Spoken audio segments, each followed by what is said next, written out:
you a great day.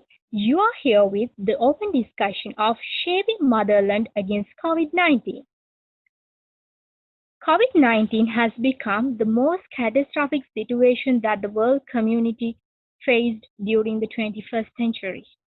Due to the prevailing COVID-19 pandemic situation in Sri Lanka, the former government of Sri Lanka has implemented different types of health measures along with the trade barriers, travel bans, and restrictions on movements in order to tackle the pandemic complying with the recommendations of health officers. They were quite successful to avoid the spread of this virus among the population, and the contribution of our medical officers and military officers were appreciated all over the world. So, the prime focus of this video, Shaping Motherland Against COVID-19, is to discuss how to overcome rest of the issues posed by the pandemic, and in our perspective, what should be the policy implementations during the post-pandemic era to establish the society again. Here, we will be discussing it with 5 undergraduates of University of Sri Jayewardenepura. The discussion will be segregated to 3 segments. First, to discuss the issues we are facing due to COVID-19, followed by the suggestions of the policy implementations, and finally, to discuss the policies further. So let's recognize today's speakers. Our first speaker is Sachini Dilhara from the Faculty of Humanities and Social Sciences, who will be discussing the macroeconomical aspects. Our second speaker is Waseem Razak from the Faculty of Management Studies and Commerce, who will be discussing the microeconomical aspects. Our third speaker is Sandeepanie Wijethunga from the Faculty of Humanities and Social Sciences, who will be discussing the social aspects. Our fourth speaker is Supun Muthukuda from the Faculty of Management Studies and Commerce, who will be discussing the legal aspects. And our last but not the least, Hashini Siriwardhene, the final speaker from the Faculty of Management Studies and Commerce, who will be discussing the environmental aspects. Okay, then let's move to our first segment.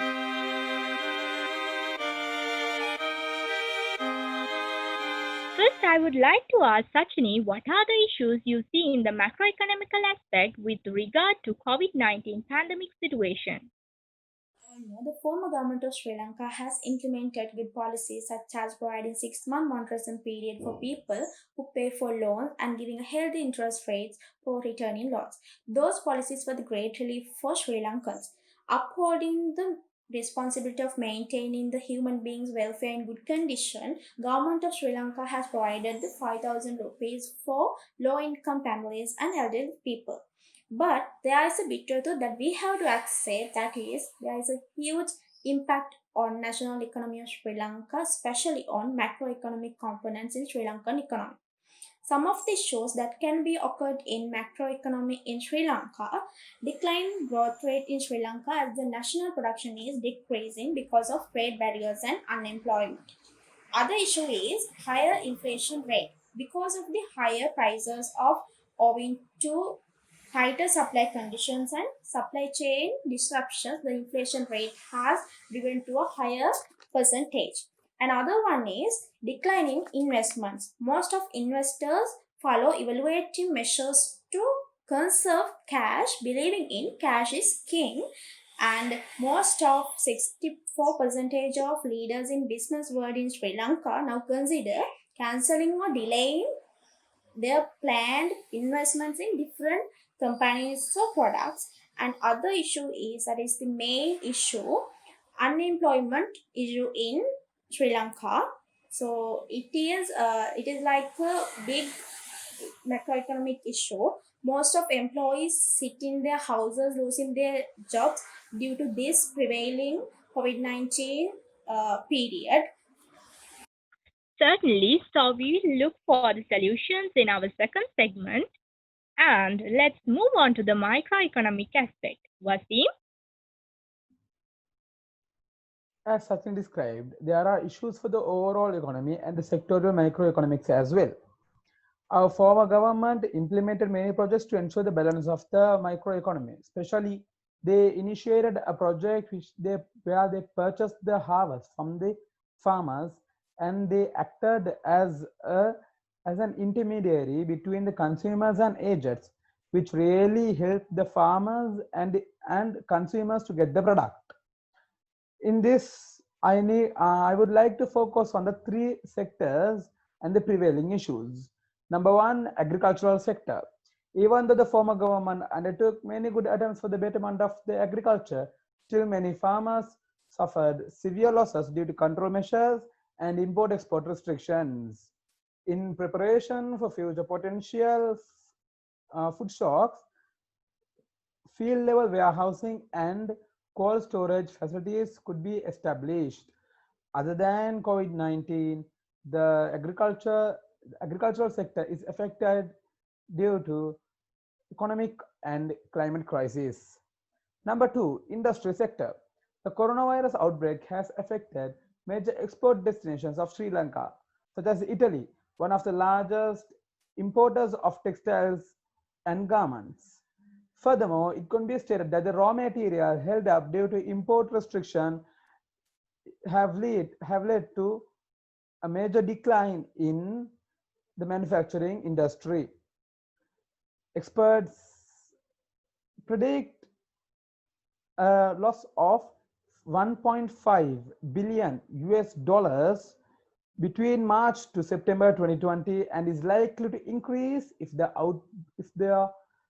outbreak continues to spread. It's really uncertain about the international trade because still all over the world still is recovering. The third one I am going to discuss is service sector. As there was no alternative, we had to get back our foreign workers due to health and safety measures. It will take a considerable amount of time for the situation to be back to normal. Main inflow of foreign currency is worker remittance, and returning of workers from abroad shall lead to worse depreciation of the Sri Lankan rupee, which we have never experienced. The present COVID-19 outbreak reminded us how vulnerable the Sri Lankan tourism and hospitality industry to external shocks. As of now, thousands of tourism service establishments that range from blue chip companies to souvenir sellers on the beach have entered into an unprecedented period of zero revenue, leaving the stakeholders of the industry at a dilemma on the next steps to be taken. Of course, Waseem. Then, Sandeepanie, what do you see on the social aspect which was mostly affected during the pandemic? Sandeepanie? Yes, as you said, the most affected area of the aspect is the social aspect. Let me pinpoint the issues first. We saw that there is a very less interest of the community to follow the health instructions imposed by the government and the health sectors in order to prevent from the infection of the coronavirus by considering them as lifetime health habits. Then, because of the government had no option to ensure the protection of the school children and the university students, the government had to close the universities and the schools for 4 months by now. So I think it has been a severe interruption for the provision of the formal education to the children, to the school children, as well as to the undergraduates in the universities. So I think it is a very huge problem which arose in this pandemic situation. And on the other hand, misleadingness. There is a misleadingness of children by looking at the adults' activities, ignoring the health instructions and the laws imposed by the government, because we know that children are the followers of the adults. Then the children always follow what the adults do. Therefore, this has become a very huge issue issue in during this pandemic situation. And at last we see that there's an ignorance of the community regarding the humanity and caring of others affected from the economic, social and health problems due to the pandemic situation. And therefore there is an issue that people are not really get together to help those people who have been affected by this pandemic situation. So these are the issues that I have found in regarding the social aspect during this pandemic situation. Thank you, Sandeepanie. Now, turning towards Supun, what do you recognize as issues when it comes to the legal aspect? Supun? When we consider the legal aspect, we saw government implemented several projects and procedures via the Central Bank of Sri Lanka, like decreasing the standing facility rates, decreasing the statutory reserve ratios, and all, to have some kind of release in this situation. But still, we need to have solutions for some issues, especially the constitutional matters regarding the public finance control, which is merely delegated by the constitution to the legislature. It means the parliament. As the pandemic restricts the social assemblies, that is in a much difficult situation to control the public finance in a transparent and accountable manner. Since the president and the other components of executive branch handle the public finance, there should be a clear mechanism to ensure that they are working with the bona fide and they are working with the all empathy towards the people, and also the transparency and the accountability. And also, the law and authority regarding the public health inspectors was in a critical situation. Actually, the manual of PHI states their duties as to control non-communicable diseases, control communicable diseases, housing, sanitation, water supply, and some things like that. But what should be the contribution of them in this kind of a worldwide infection is not mentioned there. So a payment system and the other privileges allocating system are to be finalized. Without having that kind of a system, it has made them a hesitation to be active in these procedures. In this case, will it possible them to work motivated to rescue the people, keeping their lives in a trap? Actually not. As this incident is completely unexpected, we might not have already produced that kind of legal situations for them. But now, at least, we need to prepare some legal situations, legal securities for them to be very active in these kind of situations. When it comes to the quarantine law, it is much older and outdated in Sri Lanka. Actually, that is the ordinance number 3 of 1897.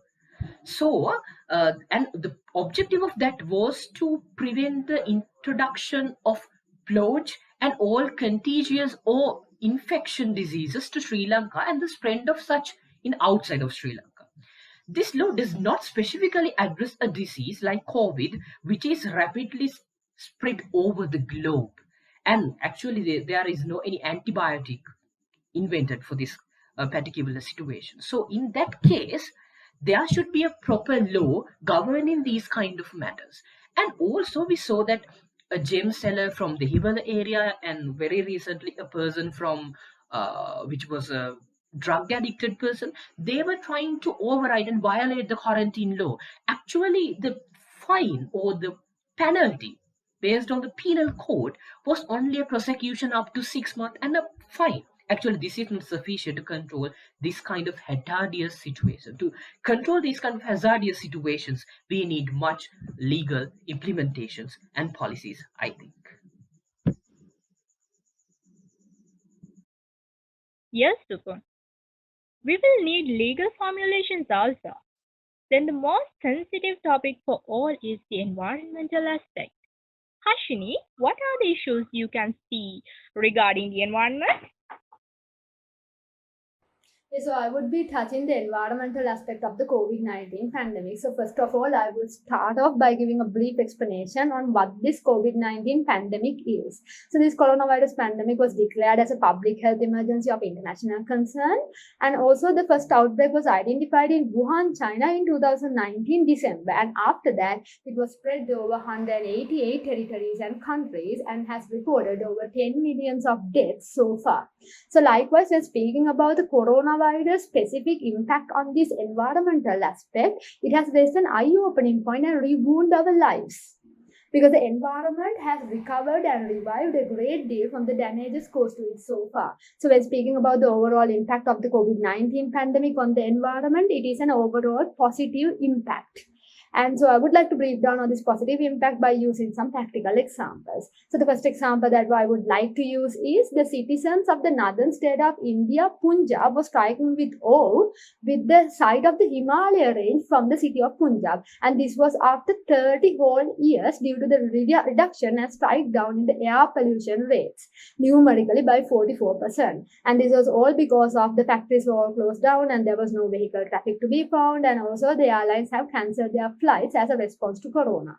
So considering the other examples, dolphins were found in the Italy coast and swans were found in the Italy canals, which was such a spectacular incident. And also there was a magnificent miraculous restabilization of the ozone layer after so many decades due to the lower human activity than usual. So likewise, this coronavirus pandemic has hit the reset button on so many aspects, and environment is only one of those aspects. So after humans have started retreating from the public spaces in fear of corona, nature has begun reclaiming its space. So nature has offered us with the last final opportunity, final chance to change. So now let's utilize this opportunity and add a full stop to the environmental destruction for the betterment of our present generations as well as the future generations to come. Thank you, Hashini. Now let's move on to our second segment where we can discuss the policy decisions which you can suggest to introduce for the betterment of these sectors.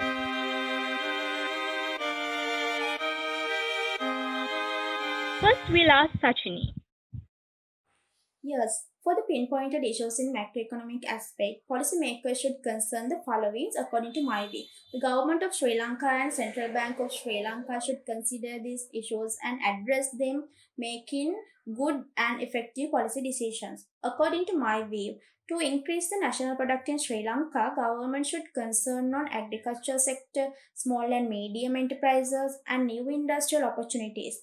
Government should give financial support for them. And to maintain healthy inflation rate and healthy prices of goods and services, supply chain should be strong and the government should intervene to the market to decide the prices of goods and services. Investors should shift into low risk liquid investments, and most importantly government should provide reliefs for the public such as allowances for low income and vulnerable families. So I think especially as a general public we ought to have to government to implement those policies successfully. Interesting suggestions, Sachini. Then we shall find out the policy decisions for microeconomic issues. Waseem? Yes, I think we can implement good policies to overcome the issues I mentioned before.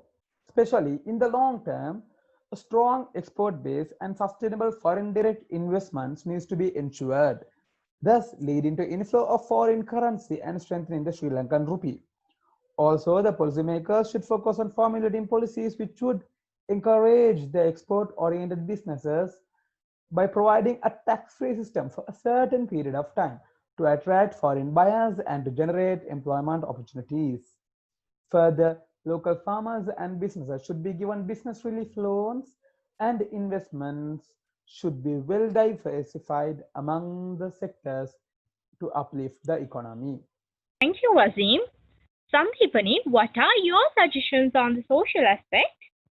Well, In my opinion, we need to focus on lifestyle changes and consumer behavioral patterns that occur when adapting to the life in collaboration with the coronavirus, and need to guide public community for that with the involvement of the responsible leading parties, spiritual leaders, and relevant authorities. And the responsible media coverages like national media and other media who understood the issue that they have.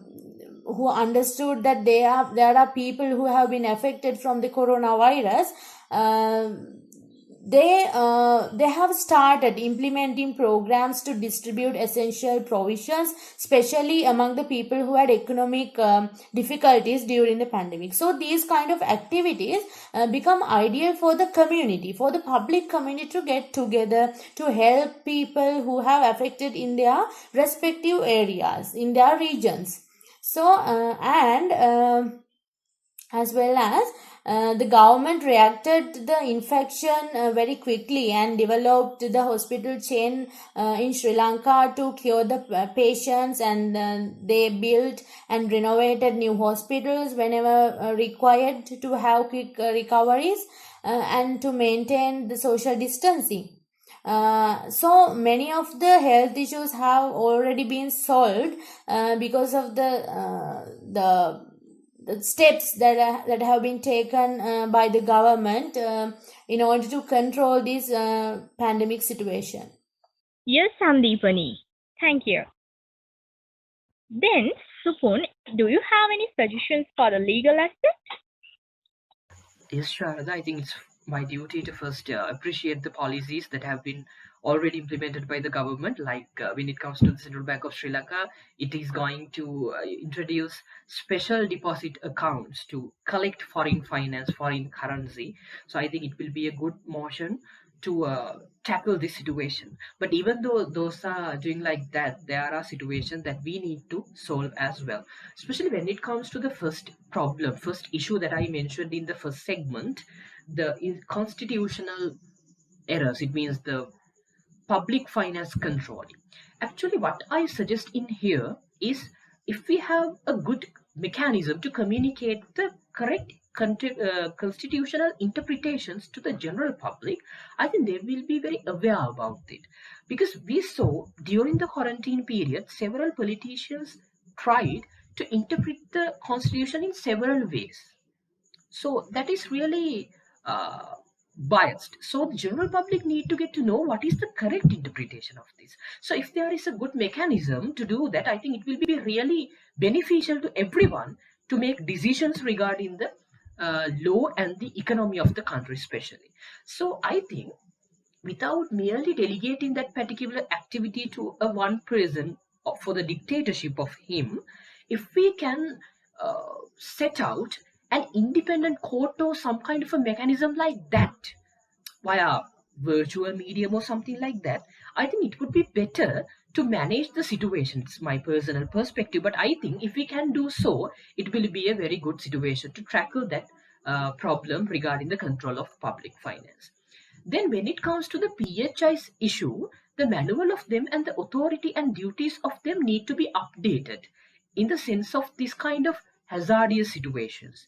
They ought to be recognized as an essential service providers in these kind of situations, and a payment system should be implemented as a tribute for their contribution. We saw their maximum support and contribution was there to tackle the situation. So we need to allocate more spendings and everything to make them satisfied for the activity that they do. So I think if we can do like that and adjust and amend the manuals of PHIs and the law governing them, it will be very easy to tackle a situation that we are supposed to have in the future. And especially communicating the law to the general public, especially to make them comply to the quarantine law, is very important, because we know that quarantine, after imposed the quarantine curfew, many of the people tried to override it. Many of the people tried to neglected. So the attitudinal change is something that we require. Even though we impose the curfew, we cannot control people. So what is the attitude level that they have? So if we can do something to make their minds change, to inject the situation to their mind exactly, that will be the correct policy suggestion that we need to do. That is something we need to do with the religious background and meditations and everything. It's not just thing that we can do by enacting an act or statute by the parliament. But if we can have that kind of a scenario, that kind of a environment where the people themselves think what is wrong and what is right and do like that, that will be the real thing that we need to do without having strict and stringent law and regulation for a country. So I think that is what we require for the legal aspect as policy suggestions in the post pandemic era. Of course, Supun. Hashini, what do you suggest for the environmental aspect? Yeah, so in my view, the inception of the environmental issues date way back to the 19th century when the Industrial Revolution took place. With the Industrial Revolution, countries started to focus on developing and improving their own boundaries while balancing the environmental conservation. So the landmark convention of the 1972 Stockholm Declaration was the first international enactment where the whole world came together as one to host a roundtable discussion to decide on a viable mode to sustain this development while balancing the environmental conservation. So afterwards, many conventions, agreements, treaties, summits took place with regard to these diverse aspects of environment in all three levels: multinational, national, and regional. So actually speaking, Sri Lanka is a part of 40 such international and multinational conventions covering diverse aspects such as the sea, water, air, land, and wildlife. And also Sri Lanka has so many laws, acts, and bodies with regard to these diverse aspects of the environmental matters. So even though Sri Lanka has these many laws, acts, and bodies, the environmental damage caused so far could not be halted until the coronavirus pandemic. So I believe the main reason for this is the implementation inefficiencies, which is very common in Latin American and the Asian countries, where their main focus, main target is development. So in my view, as responsible citizen, as from the personal ground root level, from what we can do is engagement. Do not wait until someone else come and save the planet for you, because that is not going to happen, because that someone else is you. So you can join NGOs, you can join civil society movements that work on these environmental initiatives, and also you can join government bodies, you can join government departments, and you can make the change from within the system rather than making an intervention from outside. And also the second and most important fact is knowledge. Like you should be aware about the critical environmental issues going on in the environment, because I believe that having a knowledge base is mandatory to address these critical environmental issues and in convincing others. And the most vital thing is, first of all, we should identify the root causal factors for these implementation inefficiencies, and we have to eliminate those root causal factors from the ground root level itself. So as the saying goes on, you should know the system in order to change it. Thank you all. And now it's the time to discuss the matter further as an open segment.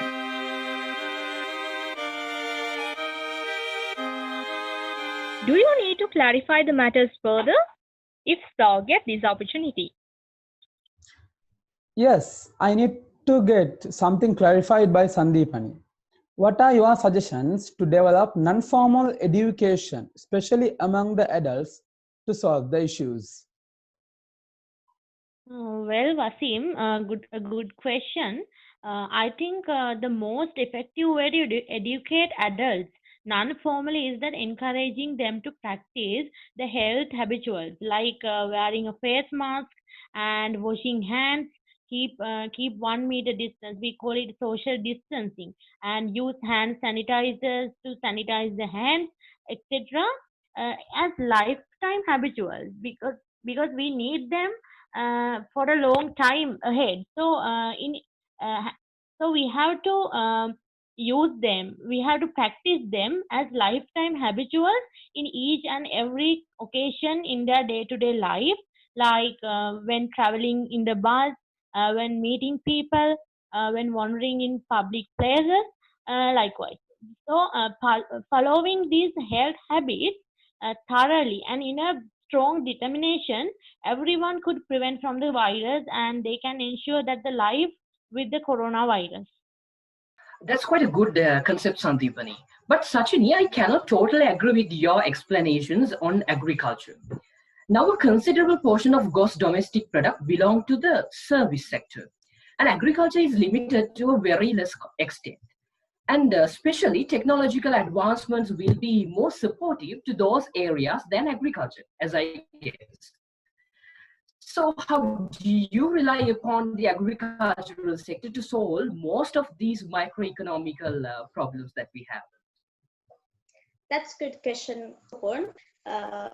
That's where we wrong because this is a period that we realize actually agricultural sector is the most important contributor to GDP because trade bans were acted into Sri Lanka. We are left without the option agriculture sector.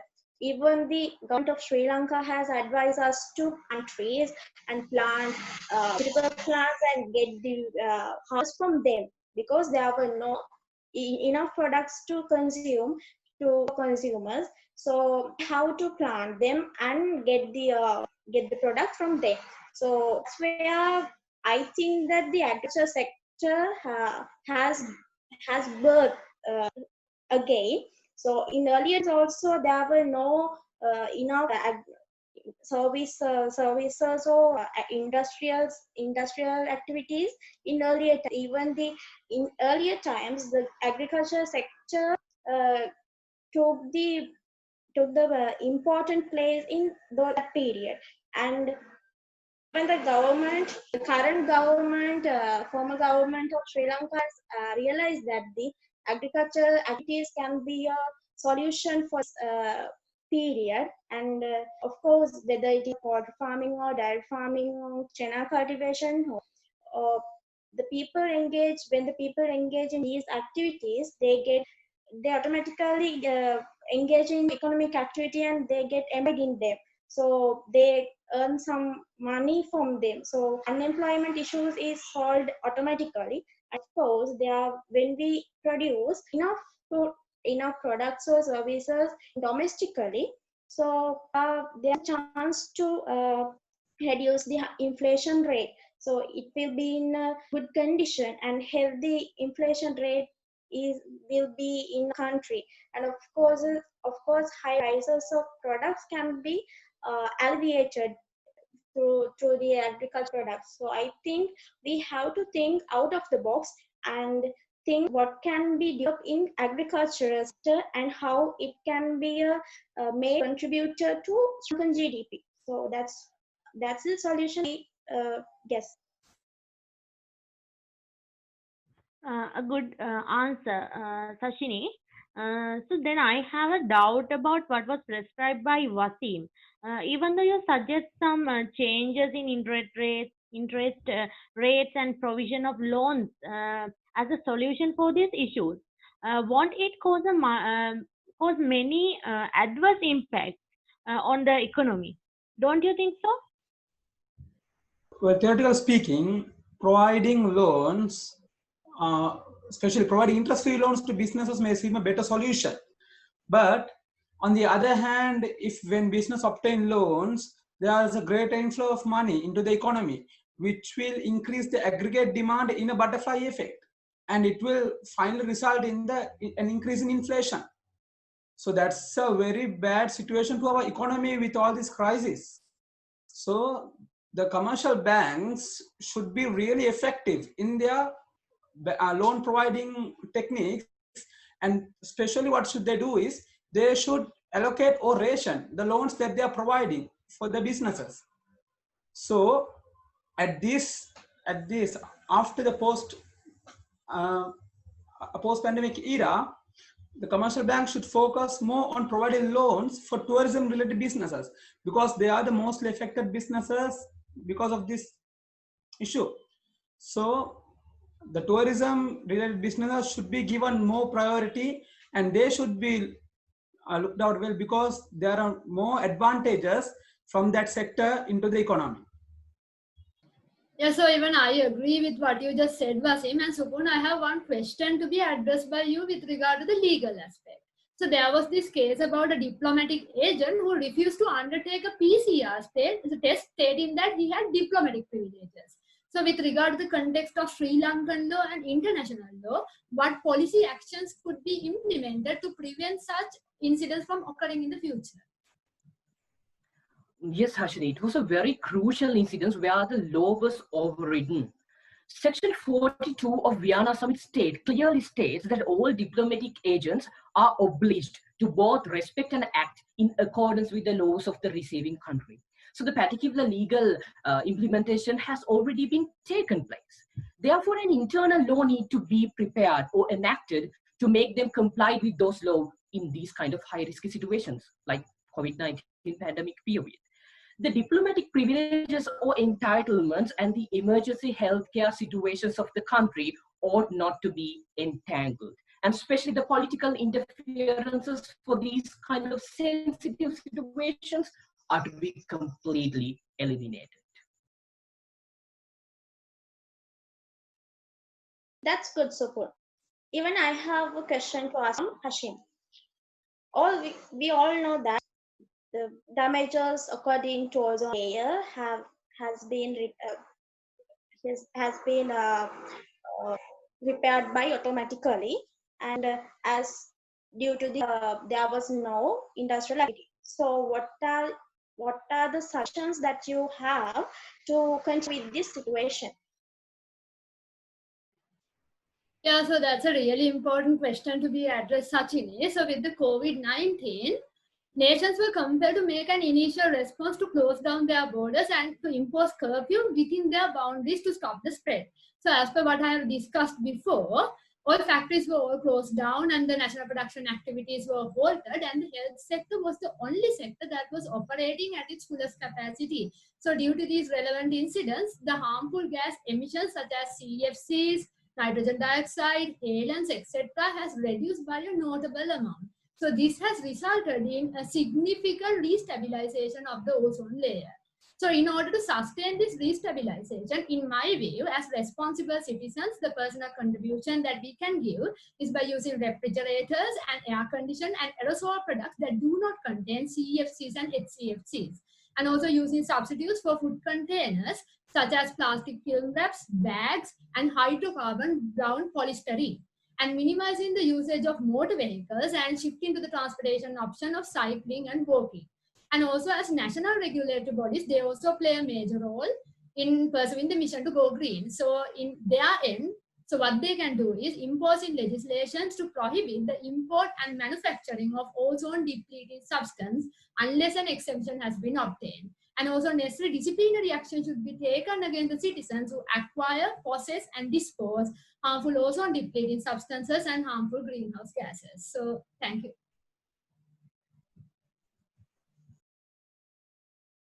Actually, it's very important, Hashini. Thank you very much all for exchanging your valuable ideas on this pandemic and especially on the policy implementation during the post-pandemic era. So I think you tend to think with another perspective by watching this video. The summary of all those explanations was that the government, medical officers, military forces, and everyone have collaborated, done a great job to overcome the issues of this pandemic, and overcoming the rest is upon our hands to help the government to implement policies and have good outcomes. So before winding up, we would like to thank each and everyone who gave a massive support for us in making this session a massive success. So before ending up, I would like to say one thing. You must learn to master a new way to think before you can master a new way to be. Have a great day. I'm Sharadha Athapaththu.